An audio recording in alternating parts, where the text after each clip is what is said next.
Hey, Shalom. Did you know about what is called a homo novus? Have you ever heard of that expression from the Latin? Let me take you right to the PowerPoint so we can start looking right to this. Now, novus, homos, is a Latin word that represents what is in the Wikipedia. You can get a quick definition to it. Is a Latin for new man. Okay, was the term used in ancient Rome for a man who was the first in his family to serve in the Roman Senate, or more specifically, to be elected to council. Now, this is extremely important because in the book of Ephesians, chapters 2, we have exactly the same term used in the letters of Paul in reference to the believers in Yeshua and the problem that is going on in the first century. Now, in order for us to really gather and to really understand what Homo Novus really is all about, we must consider the history of the first century and the caste systems in Rome. Understanding that the caste system in Rome had a huge amount of influence in how Paul would present the letters and how Paul would bring correction and how Paul would teach the new converts, the Gentiles, that are coming into the faith. Now, this is the deal. The house of Shammai had passed a law that you find in Romans chapters 10, verse 28. And I'm going to read it real quickly there. In Romans chapters 10, verse 28, it clearly tells you in the story of Cornelius what really the problem is, okay? And Peter understood this. So it says, then he said, you know how unlawful it is for a Jewish man to keep company or to go with a member of another nation. But Elohim has shown me that I should call no man common and unclean. So clearly here, there's a problem of the caste system. The Talmud tells us that when they came from Babylon, there was 10 castes within the Jewish families. We know that the caste system is not exactly the essence of the Torah. It's not at all. It's not at all. Now, there are roles in the kingdom. There are roles that Yahweh is establishing for the kingdom, like the priesthood and like the kingship and the judges. But still, there is a government of equity to everyone. Not equality, but equity to the whole kingdom. Now, Paul is dealing with the same problem. How do we know? We have a gentleman named Erastus who was a highly well-known man in Ephesus. This man donated even a sidewalk, and they found archaeological findings in regards to the identity of this particular leader of the congregation in Ephesus and some of the other places that we see in which they had elite, people that were elite. Then you also have the plebeians. Then you also have the equestrians. Then you have to have the patricians. Then you have the noble families, and you have the slaves, and you have the freedmen, and all these people are coming to the knowledge of the Messiah, and now we have a problem. They all have been raised to fit within the scale, within the status of their line. Even the way they dress represented from what line they were from, what caste they were from. Now, can you imagine Paul dealing with this as a Roman citizen, very much well understanding the problems in the first century in Imperial Rome and understanding the issues of the caste? So what is really all about Homo Novus? There are many congregations right now calling themselves a new man congregation. But really, do they really know what it means? Do you really are aware of that law that established Homo Novus? Let's look a little bit more into this. All right, so when we go right into the information, what do we find? We find that Novus Homo was a particular person, a Roman man, who was the first in his family to serve in the Roman Senate, and more specifically to be elected as consul. Now, this comes from the law.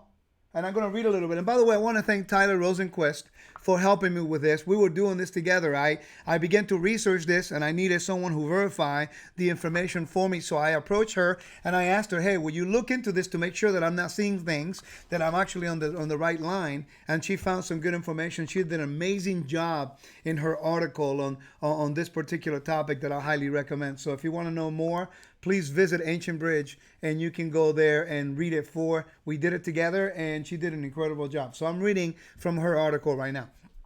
It says, Roman leadership administrative authority during the years of the early republic was restricted to the patrician class, the aristocracy. And certainly at no time in the Roman Empire do we ever see a complete eradication of the caste system. Although at times advancements were indeed made, the years of 494 to 287 BC brought a great civil struggle between the patrician class and the plebeian, the commoners, which did eventually result in the granting of the rights of plebeians to run for public office. But there's a catch, all right? Now, the law is called Lex Gavinia Tabellaria. It's in year 139 BC and introduces a secret ballot in elections for magistrate offices. This was the voice of the middle class, or the voice of the commoners. This is not even talking about the slaves, and it's not even talking about the freedmen. Only a particular sect of group, a particular group.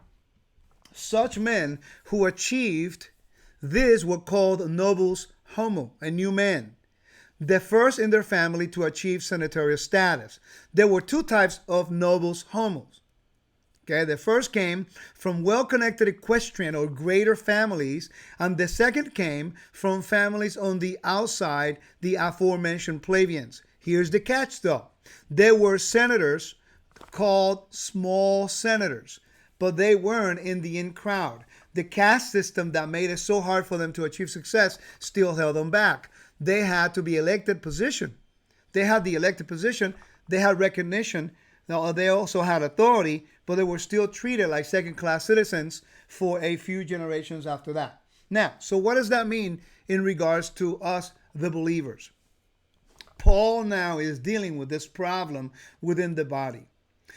You're dealing with the law in the book of Acts, in which we know, because Acts 15 clearly tells us that there were the Jewish Pharisees that believe in Messiah, that were teaching against fully accepting Gentiles to be part of the kingdom for the inheritance. Understand that having an inheritance represented honor in the ancient world. And now you are taking all of these people in the Roman Empire who had no hope in the world, that they were basically oppressed by a caste system. And now Paul is bringing the message of equity to the whole system. And the same people who are teaching the gospel from Israel, they are keeping and creating another caste system. Well, they're Gentile from origin. They're never going to be equals. They're not really part of the kingdom unless their mom is Jewish, their great-grandmother is Jewish, and all that stuff. Well, that's why Paul talks about adoption. Because when you study Roman law of adoption, you know that once you're adopted, you can never be disinherited. And once you're adopted, now you raise your status. So here now, we have been given the right to be called the sons of Elohim. It's all about equity. The message that Paul is trying to bring here in Ephesians chapters 2 is teaching the body of Messiah that in the kingdom of Elohim, everyone, even a Gentile who accepts Yeshua and believes that Elohim raised him from the dead, he becomes an homo novus. He has now a position of honor that is not Judaism that gives it, is not the church that gives it, is not the people who give it, but is Yeshua, who is our patron, who got us the position of honor, okay, by the power that the Father gave him. So when you read in chapters 2, when we go to Ephesians chapters 2, considering all of this information, let's read now Ephesians chapters 2, verse 11. Actually, let's go read it from the Bible program that I have right here, from chapters 2, verse, let me go here real quick, I'm sorry. Chapters 2, verse 1, okay? So we're going to do it right from the program, and we're going to read it together, okay? So that way you see what I'm trying to tell you here. Whoops. Let me go back again. See if he gives it to me. No, it's not doing it, so I guess I'm going to have to read it myself here. So you follow me along, okay? Follow along with me. Say, you were made alive. Listen to this. Remember the context of the chapter, okay? He is talking to a people from a caste system. Now they have been given full access to the kingdom of Elohim. And Paul is trying to convey the message of equity that is found in the Torah through the work of Yeshua, not only for the Gentiles who are scattered abroad, and also the dispersed of Israel who have been scattered among the Gentiles, and they no longer really have their identity, but they have been Hellenized. So it's a mixture of people. Okay, so now in Ephesians, he is talking to them and he gives them hope. And how does he do it? So let's read with that in mind. Let's see the message that Paul is trying to convey to them. So when you go to chapters 2, verse 1 forward, it says, and you he made alive. You were dead in trespasses and sins, in which you once walked according to the course of this world, according to the prince of the power of the air, the spirit, and who now works in the sons of disobedience, among whom also we all once conducted ourselves in the lust of the flesh, fulfilling the desires of the flesh and of the mind, and were by nature children of wrath, just as the other. Now this is a new condition. Now listen to this. But Elohim, who is rich in mercy because of his great love, which he had loved us, even when we were dead in trespasses, made us alive together in Messiah. By grace you have been saved. And raised us up together and made us sit together. Now, you have to understand, in the context of the first century, this is extremely significant. Because it says, you have made us sit together. When you study the caste system in the first century, there was no equity. A slave person could not sit in the same seat of a plebeian or a patrician. So now Paul is using a very important language of equity in the kingdom of Yahweh that the Roman Empire could not offer. This was very, very important for them in the first century. So continue reading. Watch. It says, and raised us up together and made us sit together in the heavenly places in Messiah Yeshua. When he's using the expression heavenly places, he is giving you an expression of equity. That's why in chapters 1, verse 20, he says, which he worked in Messiah when he raised him from the dead and seated him at the right hand in the heavenly places. He is talking about in regards to the believer in chapters 2, verse 7, he's giving you an example of the equity of the Lord. You believe in him, he's going to treat you as a equal. He's going to treat you, in this case, with equity, okay? Now, verse 8, for by grace you have been saved through faith, that not of yourself, or it is the gift of God, not of works, lest anyone should boast. For we are his workmanship, created in Messiah Yeshua for good works, which Elohim prepared beforehand that we should walk in them. Now it gets interesting. Watch this.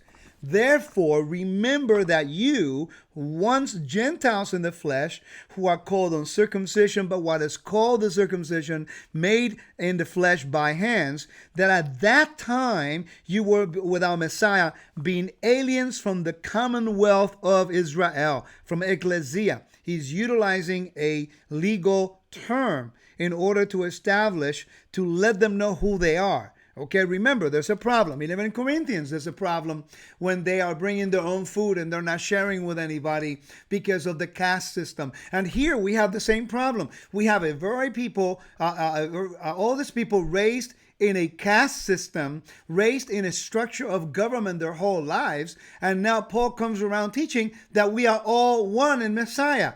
I mean, to a plebeian, talking to another plebeian, that may not sound like much. But when you have a patrician, you have a plebeian, you have a freedman, and you have a slave in the room, and they all believe Yeshua as Messiah, and now saying you are all one in Messiah, and you are now have the same equity in the eyes of the Creator, that is a huge statement to the slaveman and the freedman, because now at least on Shabbat, that person is at the same status as the rich guy, the plebeian, and the patrician. It's a revolutionary concept that we cannot relate with because we don't live in a caste system. But if you live in India today and in parts of Pakistan, you would understand this. So now let's continue reading.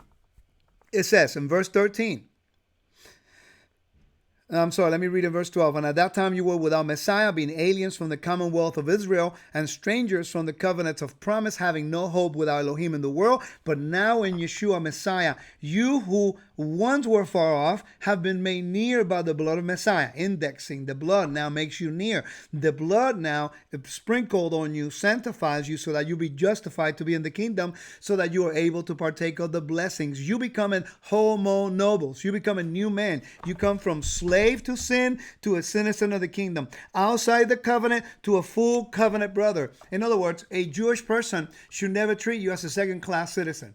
Just because they're Jewish doesn't mean that puts them above and beyond who you are. Now, they do have a role. They do have a role. Paul clearly tells you, to the Jews belongs the worship, the covenants. And we know that. No one argues with that. But no one has the legal right to make you feel as a second-class citizen. Because if we're going to really go back about status, then the Levites have the highest status of anybody in Israel other than the king. The highest status of service in all of Israel for a long time are the Levites. There are things the Levites can do that none of you can do. Okay? So therefore, but when they all paid the half shekel and they all were bound by the Torah, but when in regards to the Kedushah, the holiness of the temple, the Levites had that job belonged to them. In regards to the kingship, the line of David had that job defined to them. That means that the judges, they had that job defined to them. But in the first century, they took those things and they established a caste system. You have the Zealots, you have the Herodians, a political group. You have the Sadducees, you have 7 types of Pharisees. You have all those different groups and the Essenes and all that created a caste system from within themselves, and they began to make a division in the kingdom, thus misrepresenting the covenant and misrepresenting the character and the integrity of the same God they're trying to serve, because he is equitable to all who call upon his name. Let's continue. Chapter 2, verse 14. For he himself is our peace. He has made both one and has broken down the middle wall of division between us, having abolished in his flesh the enmity. That is, the law of commandments contained in ordinances. The word ordinances there is dogma. And we can say that the dogma there was the law that would prohibit Gentiles to be part and have anything to do with Jewish people, like in Acts chapters 10:28. By the way, the Torah specifically tells us to take care of the strangers, the needies, and the widows, and those people in need. I don't know anybody who has more need than a slave person in the Roman Empire. And why would you treat them as a second-class citizen? Don't you know that if we treat one another as second-class citizens, we are misrepresenting the character of the great King of the universe? And our job is to extend equity and righteousness to all, so that they will see through our example how equitable, how righteous our King is. And I got a few more minutes. And it says, verse 16, that he may reconcile them both to Elohim in one body through the cross, thereby putting to death the enmity. And he came and preached peace to you who were far off and to those who were near. For through him we both have access by one Spirit to the Father. Oh, I'm sorry, I missed the verse in one new man. I'm sorry. Verse 15. Having abolished in his flesh the enmity, that is the law of commandment contained in ordinances, so as to create in himself one new man from the two, thus making peace. So he says in verse 19, now therefore, you are no longer strangers and foreigners, but fellow citizens with the saints and members of the household of God. Now, this is really important, ladies and gentlemen. In the Torah, continuously, we see an Elohim of righteousness, holiness, equity, and justice. The kingdom is supposed to be here to extend those attributes to the nations, to let them know that you believe in the Elohim that I believe in. He will treat you with equity. He will treat you as a real human being. He is never going to give you manna for his people and just give you less of an amount to you. He did that in the wilderness. He proved it all throughout. Ladies and gentlemen, we are now what is called a homo novus. We have come from outside the covenant into the covenant. No inheritance to an inheritance. No name to a name. We have gone a reversal of honor from shame to honor, and it's done because the Father was well pleased to do so through the work of Yeshua. So let me ask you a question. What right do you have, or does anyone have, to treat one another as second-class citizens? When my Messiah and my Father who sits on the throne, who sent him, the Yeshua, the Messiah, treat you with equity, with righteousness and justice. I submit to you that in order for us to understand what a new man it is, then we must begin to treat one another with righteousness and justice, with equity, not equality. Not everybody's equal. Everybody has different jobs, different roles. But we treat each other with equity. And that's something that I highly recommend we start looking into the differences between equality and equity. May the Lord bless you and keep you, and thank you for joining me. And this is the Did You Know for the week on Homo Novus. I pray that you enjoyed it. Shalom.